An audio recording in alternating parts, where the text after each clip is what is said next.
नमस्कार साथियों, स्वागत है आप सभी का बातें बाजार की पर। मैं हूं अंकित अवस्थी, आप हैं मेरे साथ में बहुत दिनों से चल रही एक सूचना के क्रम में। लेकिन आज इस सूचना को यहां क्यों लेकर आ रहे हैं, क्योंकि मैंने आप लोगों से लगभग 20 जनवरी को एक सेशन साझा करके कहा था कि मुनाफा कमाने के लिए हो जाइए तैयार विद एक्सक्लेमेटरी मार्क।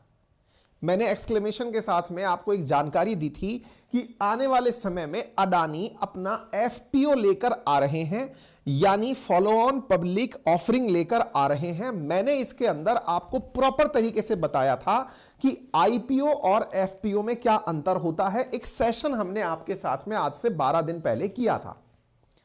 अब इसी एफपीओ से जुड़ी हुई खबर है। यदि आप में से किसी ने भी, हो सकता है कोई मेरे सामने आकर यह कह दे कि सर आपने कहा था एफपीओ के लिए तैयार हो जाओ, हमने तो मुनाफा कमाने की तैयारी कर ली थी, हम तो पैसा लगा दिए सर, हमारा तो नुकसान हो गया, अडानी का शेयर धड़ाम हो गया, हमको तो 1700 रुपए में भी 1800 रुपए में शेयर मिल रहा है और यहां पे आपने 3200-3100 रुपए का कह दिया था कि इतने का शेयर आ रहा है। सुन लीजिए, आपको घाटा ना हो इसको ध्यान में रखते हुए अडानी ने कहा है कि जितनों ने भी एफपीओ में मुझसे शेयर जितने में खरीदा था उसका पूरा पैसा वापस करूंगा। मतलब समझ रहे हैं? अडानी एंटरप्राइजेज एफपीओ जो कि पूरी तरह सब्सक्राइब हो गया था, यानी जो अडानी के अंदर एफपीओ में इन्वेस्टमेंट लोग कर चुके थे, जिन्होंने एफपीओ के अंदर 3100 रुपए का शेयर खरीद लिया था, क्योंकि मार्केट में वही शेयर 1790 रुपए के आसपास शायद अभी चल रहा है, 1800 के आसपास चल रहा है। तो किसी ने यह कहा कि सर आपके कहे अनुसार हमने तो ले लिया था शेयर, हमारा तो पैसा डूब गया। कुछ नहीं डूबा। अडानी बोल रहा है मैं सबका पैसा रिफंड कर रहा हूं, जिसको शेयर बेचना है मुझे वापस बेच दो, मैं पूरा शेयर खरीद रहा हूं। मतलब एफपीओ में अगर किसी ने इन्वेस्टमेंट किया था तो वो वेस्ट नहीं जा रहा है। तो शुरू करें, क्या हो रहा है, क्यों हो रहा है, अब तक क्या हुआ है, सारी बातें बताएंगे। फिलहाल के लिए अपडेट कल तक का यह था कि अडानी एंटरप्राइजेस का जो एफपीओ यानी फॉलो ऑन पब्लिक ऑफरिंग था वो पूरी तरह सब्सक्राइब हो चुका था फर्स्ट डे पर ही, यानी कि वो मतलब फाइनल डे पर ही, जो कि उसका आखिरी डेट रखा गया था उस पर। जिनको नहीं पता है क्या हुआ था, कैसे हुआ था, सारी बातें बताता हूं। आपको मालूम होगा 3112 से लेकर 3276 रुपए का एफपीओ का प्राइस रखा गया था। 27 जनवरी से सब्सक्रिप्शन शुरू होना था। लगभग 45 करोड़ शेयर अलॉट किए गए थे एफपीओ के अंदर अडानी के द्वारा। लेकिन 24 तारीख को एक हिंडनबर्ग नाम का आकर बम फटता है और वो बम जैसे ही फटता है उसके बाद में अडानी अब तक संभल नहीं पाए हैं। लगातार उनकी पोजीशन नीचे गिरती जा रही है, कहां जाके रुकेगी नहीं पता। यदि मार्केट के जानकारों की बात को इधर उधर से पढ़कर आपसे साझा कर दिया जाए तो लोग ऐसा कहते हैं कि अडानी का शेयर ओवर वैल्यूड है। जहां एक समय अडानी एंटरप्राइजेस का शेयर 100 या 135 या 200 रुपए का आसपास हुआ करता था, वो आज 3200 रुपए का अगर है, इसका मतलब वो ओवर वैल्यूड है।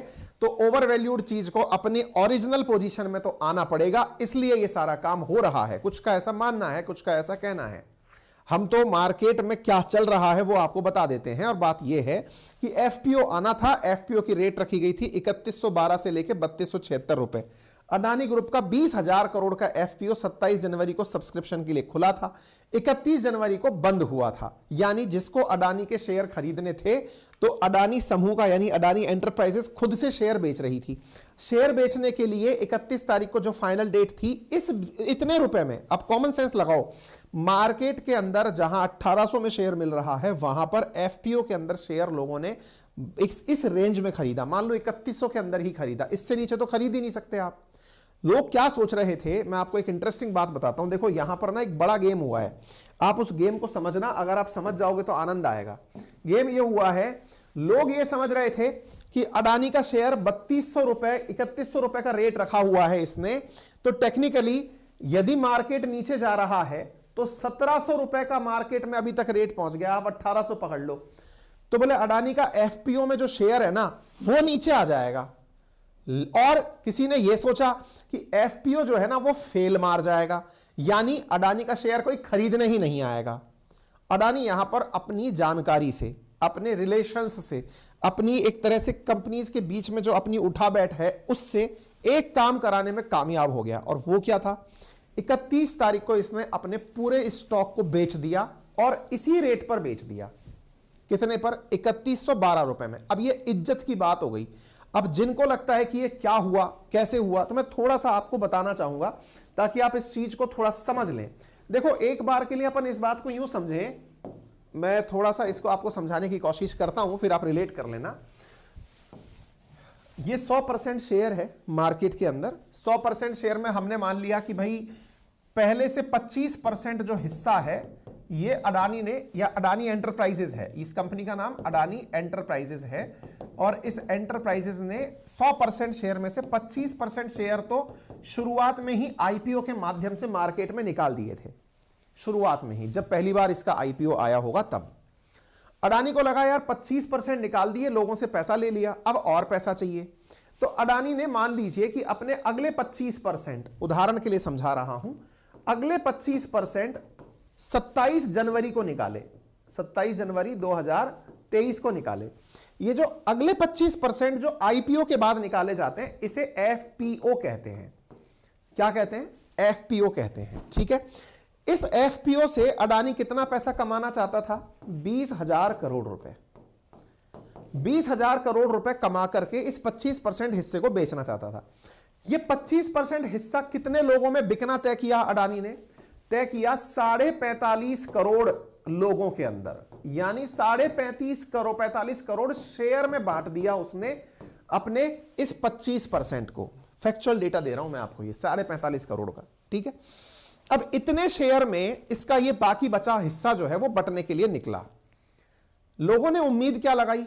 उम्मीद लगाई कि अगर अडानी का शेयर जो अडानी ने मांगा है, क्या मांगा है कि भाई मेरे को 3112 रुपए में अपना शेयर मिनिमम बेचना है, 3112 रुपए में बेचना है, इस हिसाब से इतने शेयर बेचूंगा, लगभग 20,000 करोड़ रुपए इकट्ठे कर लूंगा। ठीक है साहब, तो बोले यदि इस हिसाब से बेचूंगा, मतलब ये जो शेयर का नंबर है ना, इसको आप मतलब एक बार के लिए इस नंबर से कंफ्यूज भी हो सकते हैं क्योंकि ये फिगर नंबर मुझे लिखा दिखा है। फिलहाल के लिए ये समझिए कि पर शेयर 3112 का उसे बेचना था।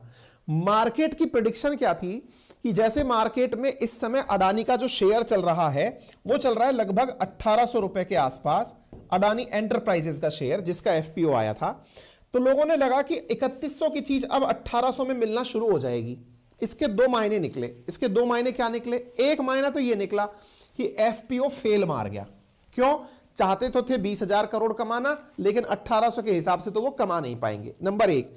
दूसरी चीज, अगर 1800 में इसने बेच भी दिया होता, हालांकि ये पॉसिबल नहीं होता है एफपीओ में, लेकिन बेच भी दिया होता तो ये दूसरा लोगों को ये मन में भी था कि हिंडनबर्ग की रिपोर्ट आने के बाद हो सकता है इसको खरीदार ही ना मिले, 1800 में भी खरीदने वाला कोई ना मिले, तो इसका मतलब इसका एफपीओ जो है वो रद्द हो जाता, यानी कि कोई भी रोल इसके अंदर नहीं कर पाता। तो अब क्या करें? तो इसका मतलब यह निकला कि अडानी ने अपनी साख बचा ली। कैसे बचा ली? अडानी ने क्या किया समझदारी में, इस पूरे के पूरे स्टॉक को बेच दिया। कितने में बेचा? 20,000 करोड़ में बेच दिया। से मतलब जितनी वैल्यू उसने एक्सपेक्ट की थी ना, उतने में ही उसने अपना माल बेच दिया। बेच दिया क्या? अरे यही तो खबर है, ये देखो ना, खबर क्या है? अडानी ने अपना स्टॉक बेच दिया 100%, फुल्ली सब्सक्राइब्ड, लेकिन अपनी इज्जत बचा ली इससे। उसने इज्जत बचा ली से मतलब लोगों को यह नहीं होने दिया कि अडानी ने सोचा था 3100 में शेयर बेचना, बेच नहीं पाया, देखो फेल मार गया। इज्जत तो बचा गया। इज्जत बचाने के बाद में उसको यह रियलाइज हुआ कि यार जिन्होंने मेरे कहने पर शेयर खरीद लिए, अब आपके दिमाग में आएगा सर लेकिन इज्जत बचाने के नाम पर ऐसा मूर्ख प्राणी आ कौन गया जिसको पता है कि मार्केट में शेयर 1800 में मिल रहा है, फिर भी वो 3100 में खरीद रहा है। ये तो कुछ ज्यादा स्वामी भक्ति नहीं होगी सर? मार्केट में जो चीज 1800 में अवेलेबल है वो एफपीओ में 3100 में खरीदने वाला कौन महाराज आ गया?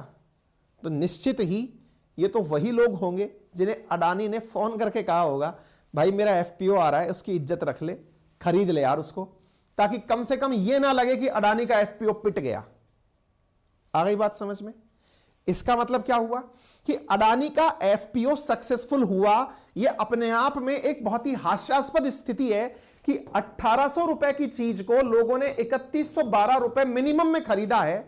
यह तो भाई साहब इनका लाज रखने के लिए ही किया गया काम होगा, इनकी इज्जत को बचाने के लिए किया गया काम होगा।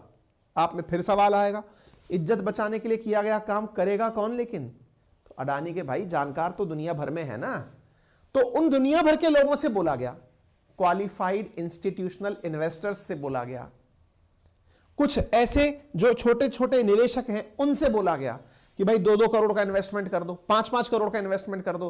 किसी से का कि एक कंपनी है उसने 3200 करोड़ का इन्वेस्टमेंट कर दिया, बस तुम लोग इन्वेस्टमेंट कर दो, मैं तुम्हें गारंटी देता हूं, तुमने मेरी अभी इज्जत बचा ली, मैं सारा पैसा वापस कर दूंगा। अरे कोई कॉमन सेंस लगाए इस बात को कि अगर कोई शेयर 3100 में खरीद रहा है तो वो अडानी से ये नहीं पूछेगा क्या कि भाई मैं अपने पैसे को कुएं में क्यों डालूं, मैं 3100 के भाव से मान लीजिए 3000 करोड़ के शेयर खरीद लिया आपके, लेकिन खरीदते ही वो तो आधे रह जाएंगे, मेरे 3000 तो 1500 करोड़ ही रह जाएंगे सर, क्योंकि मार्केट में वो 1500 में मिल जाएगा थोड़े दिन बाद। तो इसका मतलब ये हुआ कि अडानी ने अपने लोगों को जिनसे शेयर खरीदवाए उनसे ये पहले ही कमिटमेंट किया होगा कि तुम चिंता मत करो, मैं अपना इस एफपीओ को बाद में रद्द कर दूंगा। अरे तभी तो एफपीओ रद्द हो गया। एक बार मेरी इज्जत बचा लो, मैं एफपीओ रद्द कर दूंगा, हो गया।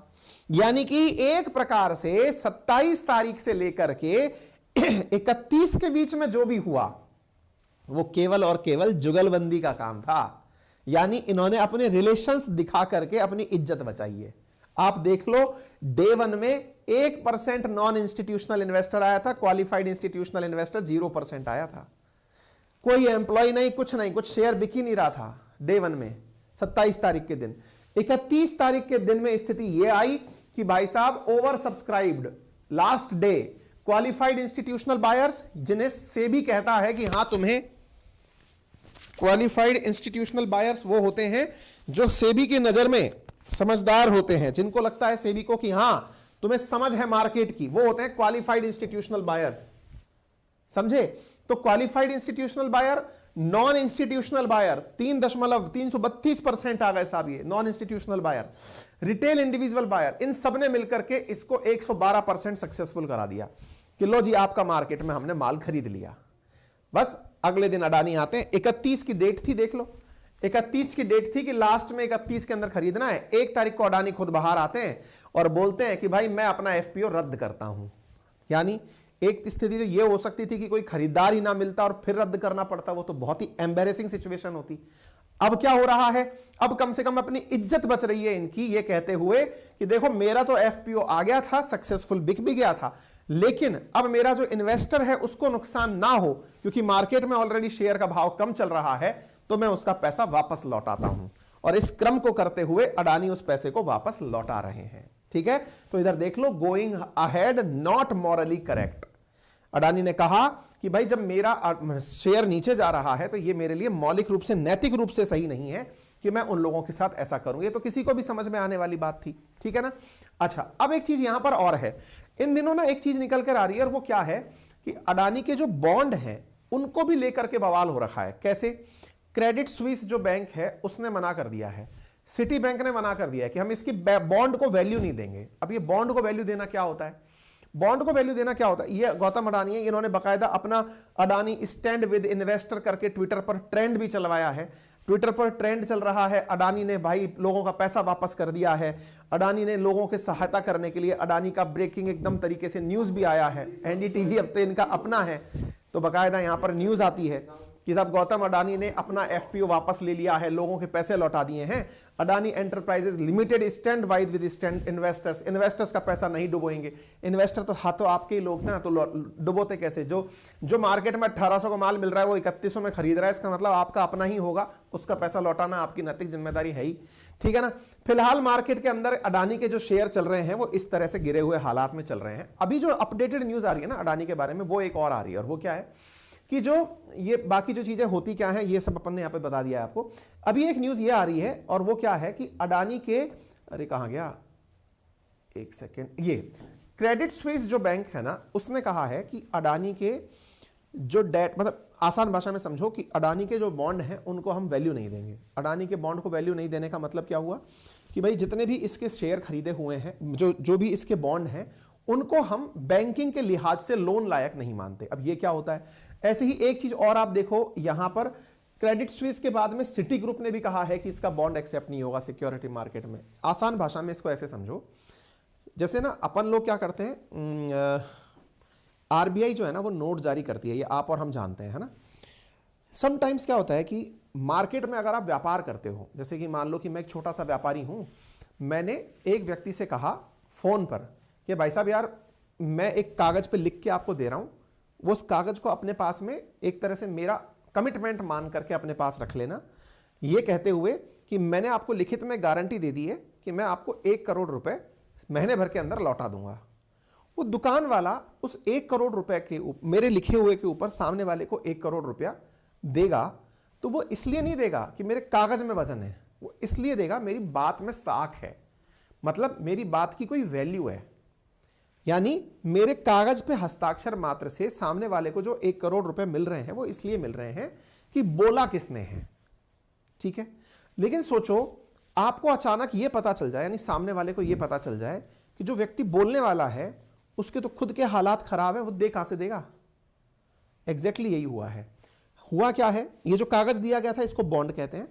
अडानी ने जो अपने बॉन्ड जारी किए थे सिटी बैंक, क्रेडिट स्विस को, उनने कहा है कि भाई अपन पैसे नहीं दे रहे, हमारे लिए लैंडिंग रेट 0 है, मतलब हमको नहीं भरोसा आपके ऊपर, आप कब फेल मार जाओगे। तो ऐसी न्यूज का मार्केट में क्या असर पड़ता है कि इन लोगों ने भी इसके ऊपर से विश्वास उठा दिया है। ऑब्वियस सी बात है, ये लोगों को भी तो जवाबदेह होना पड़ता है ना, क्रेडिट स्विस को भी अपने इन्वेस्टर्स को देना पड़ता है जवाब, सिटी ग्रुप को भी देना पड़ेगा कि जो कंपनी खुद नीचे जा रही थी आपने उसको पैसा कैसे दे दिया। तो अब ये अलग प्रकार की कैलकुलेशन यहां चल रही है, ठीक है। फिलहाल के लिए एफपीओ से जुड़ी हुई जानकारी मैंने आपको दे दी है, बाकी ये सारी की सारी जो कंटेंट है, अब हाँ इधर संसद में मांग उठ रही है, विपक्ष मांग उठा रहा है कि इस पर ज्वाइंट पार्लियामेंट्री कमेटी बिठाई जाए, संसद में बहस की मांग की जा रही है, संसद में जहां बजट सत्र चल रहा है वहां पर आरबीआई मतलब इस बात पर मांग उठ रही है कि जो हिंडनबर्ग की रिपोर्ट है उस पर सदन में चर्चा होनी चाहिए। आरबीआई ने इसी बीच में बैंकों से कहा है कि भाई अपना अपना जांच लो, किसका कितना पैसा अडानी में फंसा हुआ है, चेक कर लो, ठीक है। देखते हैं क्या होता है, बाकी जैसा भी होगा आप लोगों को अपडेट किया जाएगा। सेशन जब बना रहे थे तब 1900 पे शेयर चल रहा था, अब और नीचे चला गया, मुझे मेरी टीम बता रही थी 1750 के शायद आसपास पहुंच गया है, ठीक है। फिलहाल के लिए इतना ही, बाकी अपना प्यार बनाए रखने के लिए बहुत बहुत धन्यवाद। जैसा भी अपडेट होगा मैं आपको देता रहूंगा। चैनल पर नए हो तो सब्सक्राइब कर लेना। बातें बाजार की पर अब सेशन रेगुलर आएंगे यार, लास्ट मंथ हम बहुत ज़्यादा बिजी थे यार।